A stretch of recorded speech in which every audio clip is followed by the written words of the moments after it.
Hello and welcome to Mental Awakening, the podcast that explores all topics related to trauma recovery, mental health, chronic pain, and healing.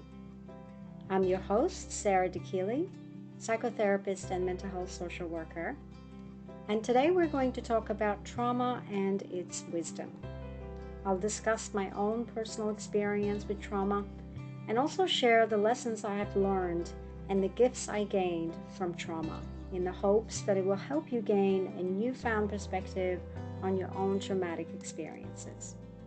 Hi everybody, welcome back. Thanks for tuning in. In today's episode, I feel inspired to talk about the gifts and the lessons that I have gained from the various traumatic experiences and challenges that I've had in my life. For me, lessons are gifts, and I don't really look at life in a punishing way. I believe that we either win in life or we learn. There is no punishment, there is no mistakes. I believe that as long as you're open to growth, then you're always winning, no matter what you go through and no matter how painful those experiences are. Personally, I've been through quite a number of highly challenging and painful experiences in my life, from mental health related issues to health related issues to childhood related trauma experiences to addiction to grief and loss and so on. And what I've come to learn in my own journey so far is that whatever traumatic experiences that you go through in life, they sit in your body. The trauma that you experience is stored in the tissues of your body. This is something that has been scientifically proven, and if you want a great book to gain even more insight into what I'm talking about, The Body Keeps the Score with Bessel is a wonderful book to read to understand the concept of how trauma actually sits in the body. And when you find the right healing tools for you, like everything from psychotherapy to energy healing to somatic therapy, you find that the heaviness starts to release from your body and you start to experience a sense of lightness, a sense of relief that perhaps you've never experienced before. Your body will start to relax, it will start to open up, and you will start to feel that the physical tension that you may have been feeling on a day-to-day basis or carrying around slowly starts to reduce, right? Because you're moving out of the fight, flight, and freeze response. Obviously, this takes time, and this is also something that requires you to have a practice or implement a practice where you tune in to your body. You actually sit down and you pay attention to the sensations in your body. Every time an emotion comes up, where can I locate the emotion in my body? Every time a chronic pain or ache or anything comes up, any kind of symptom in the body, okay, what's an emotion that I'm suppressing? What's a thought that I've been thinking on a subconscious level? And so building a relationship with your body is incredibly important. I know for me, having been through over a decade of eating disorder, where I I was destroying my body. I remember ending up in the hospital because I was vomiting blood, and one of the doctors told me, if you keep this up, you're going to die. Your heart is literally going to fail you. And the thing that helped me out of that eating disorder, besides obviously therapy, was also practicing yoga and gaining a newfound appreciation for my body and what it can do for me. Looking at the body as this incredible tool, as an incredible, space where my soul resides. And so having a relationship with your body and building a more loving relationship with your body is absolutely crucial for healing trauma, because I'll repeat this again, trauma sits in your body. Breathing exercises, slowing down just enough to really connect with your body, somatic body tracking and meditation is really, really good. But if you find those activities and exercises difficult because your nervous system is in such a state of fight and flight, then what I suggest that you do and recommend that you do is start with something like the gentle yoga exercise, and you can just build on from that. Other type of activities that I also recommend are Tai Chi or Qigong, gardening, drawing, painting, dancing, creating music, things that can help reduce the state of arousal that the nervous system gets stuck in. The second thing that I learned in my own journey with recovery is that you are not broken. You know, you're not broken, your body's not broken. I personally believe that life is a journey and that we are here to grow. No matter what happens in life, it's not a reflection of your brokenness, but rather it's a reflection of you being made whole. Another beautiful gift that I've received from my experience with trauma is that it's helped me realize that I need to really heal from my family system. You know, pretty much 80 to 90% of our issues comes from our family system in childhood, and a lot of our mental health issues is actually passed down to us from our ancestors, from our parents, from the environment that we, grew up in light of this, it doesn't make any sense to try and heal yourself without taking the family system into account. It simply doesn't work. You have to look at your family history, you have to look at your childhood and the experiences that you've been through in your childhood, which for me has been a blessing because it's really gave me insight into the patterns, the patterns that I took on, the belief systems that I took on from my family that became also a big unconscious part of who I am that had nothing to do with the truth. It's far from the truth. Some of the main universal beliefs around fear of money, fear of not being good enough, fear of being judged by other people, fear of not wanting to look foolish, fear of not being fit enough, attractive enough, fear of failure. Failure is a massive fear for the majority of people. So there's a lot of these beliefs that we take on that in fact are actually quite universal, interestingly enough. Fear of disappointing people, fear of other people hurting you, feeling that you have to protect yourself. So understanding where these belief systems come from, understanding the family system is really important when it comes to recovering from trauma. And that's why, I call it the wisdom of trauma, the gifts of trauma, because it helps you completely let go of who you think you are. And you're not any of those things, right? This is why the whole journey of trauma recovery is about discovering the authentic self that is actually free from all of this. So, as a baby, when you're born into this world, as much as you're born into so much, expectations and so many belief systems and so much craziness, your essence is completely pure and innocent. And that's what we want to get back to, that essence. Another gift that I have gained from trauma is giving myself time, time to process, time to digest, time to recover. This sense of urgency that we often experience comes from anxiety, comes from a nervous system that is stuck in a state of fight and flight. And so allowing ourselves time is a sign of self-compassion and love. The trauma and the blockages that are stuck in our bodies needs time to be released.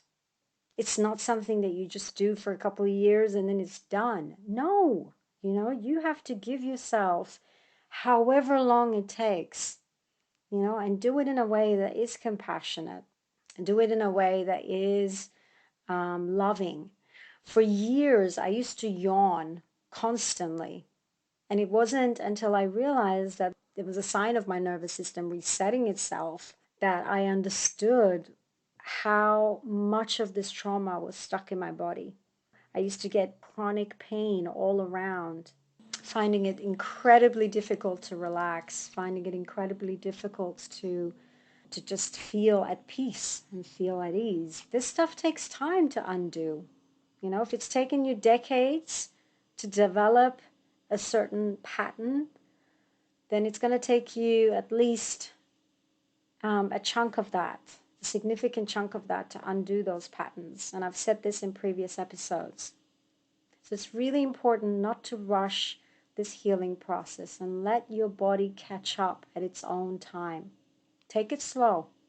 Trauma has also taught me that you get to create a life that fits you. You can build a life that is authentically yours and not based on egoic notions of happiness and fearful notions of happiness.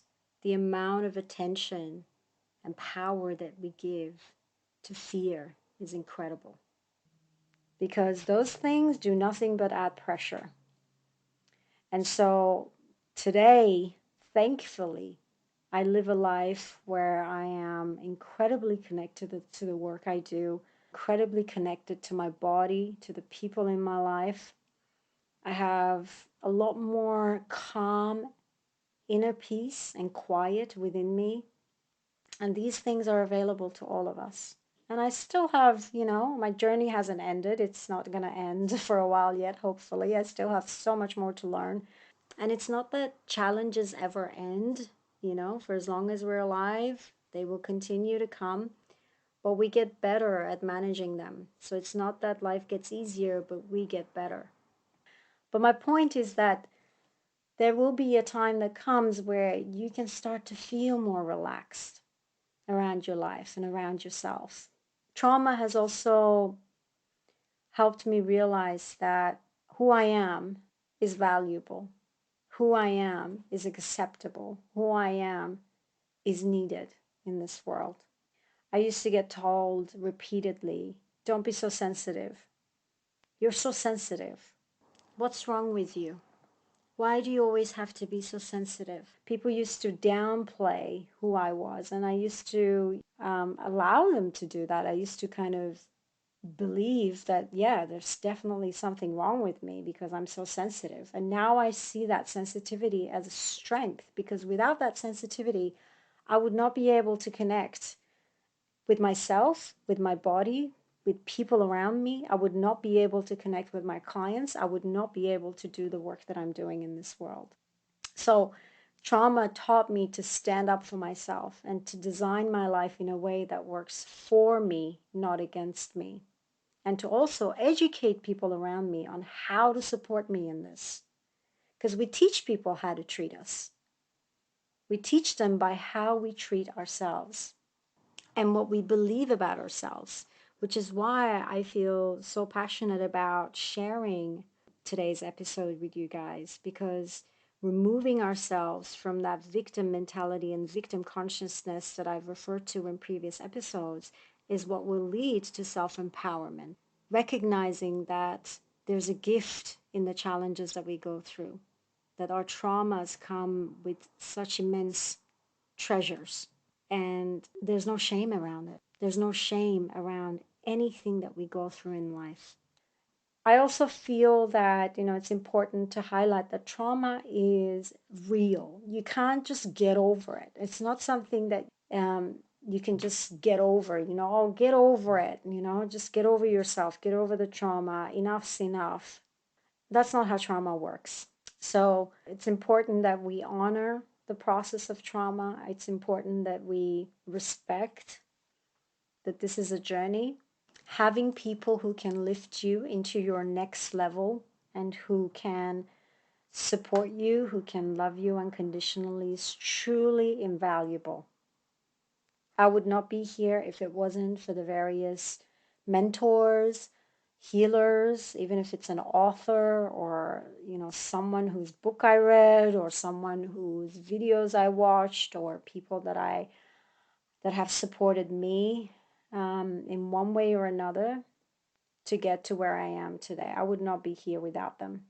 So reaching out for help set me on the path of creating the life that I have today. And I just want to say that when trauma is properly digested, you will feel the depth, the strength, and the wisdom that it can bring to you. That's why people who experience trauma tend to actually, and who recover from it, tend to achieve so much more in their lives and have a deeper life experience. And this is my intention for all of you listeners out there, that you can move forward feeling much lighter and brighter again and living your life from a place of authenticity, integrity, and empowerment.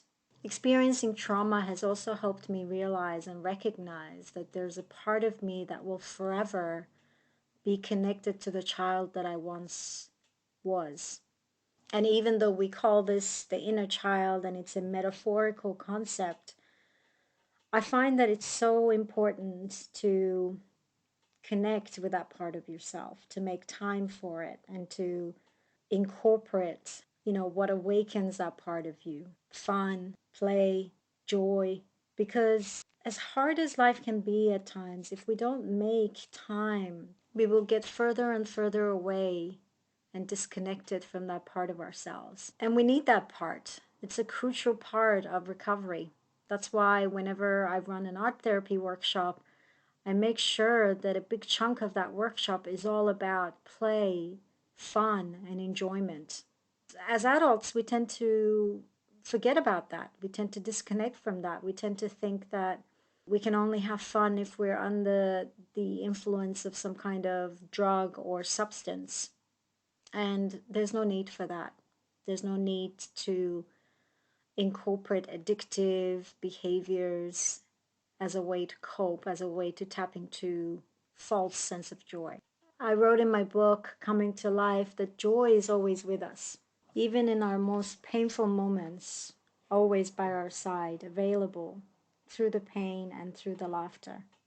I simply didn't know how to work my way towards joy. And what I came to understand about this is that you can only connect to a state of joy when you are in a state of presence, a state of no mind, no thinking, only being and feeling, allowing for whatever is to just simply be as it is. And this is what usually happens when we connect to this part of us, the inner child, and do things that bring us closer to this state of joy. For me, I do that through art, through spending time in nature, through being creative. Creativity for me has been an incredible healing tool, which I truly believe in.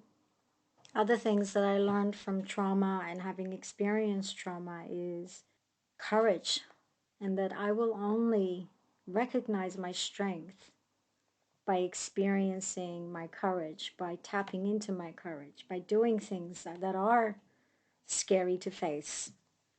Because courage is the ability to act despite our feelings of fear. It can't exist without fear. It needs fear to give it meaning and life. And so recognizing your courage will help you to understand how strong you are. Trauma helped me take responsibility for myself, for everything that I feel, for everything that I believe, for everything that I'm experiencing, my narratives, my stories, the way that I see the world, the things that I do, including the unhelpful beliefs, the unhelpful behaviors, and coping strategies, because it's only once you start taking responsibility for yourself that you can move forward. Without taking full responsibility for ourselves, we will remain stuck in a victim mentality and a victim consciousness, constantly blaming what's happening on the outside as a reason, as an excuse, as a way to hold ourselves back. And on a final note, trauma taught me the art and the gift of gratitude. Gratitude unlocks the fullness of life. It turns what we have into enough and more. It turns what we do into enough and more. It turns who we are into enough and more. It's literally the quality of being thankful Thankful for what? Thankful for everything that you're doing, everything that is happening. It's a shift in perception. And I first started to really understand the power of gratitude when I started a gratitude journal where I would every day put down a couple of things that happened in my day that I was grateful about. And even if nothing good happened, or I felt like nothing good happened, I would look for things to be grateful about because I would think about how much worse my life would be without those things that I've taken for granted. So, committing to a daily habit of counting my blessings changed me in more ways than one. It slowly turned my focus towards well being, towards love. As I emphasized more on appreciation, I started to feel more comfortable with being where I was, having what I have, and being who I am. It wasn't that who I was or what was happening in my life changed overnight. Whatever was happening at the time, whatever challenges I was facing were still there. But the gratitude exercise and the shift towards gratitude helped me, nevertheless, to start making small, helpful shifts from within. So to begin to realize that whenever I make time to connect through gratitude, then I get closer to understanding my divinity, my power. I let go of petty thoughts. I let go of my ego.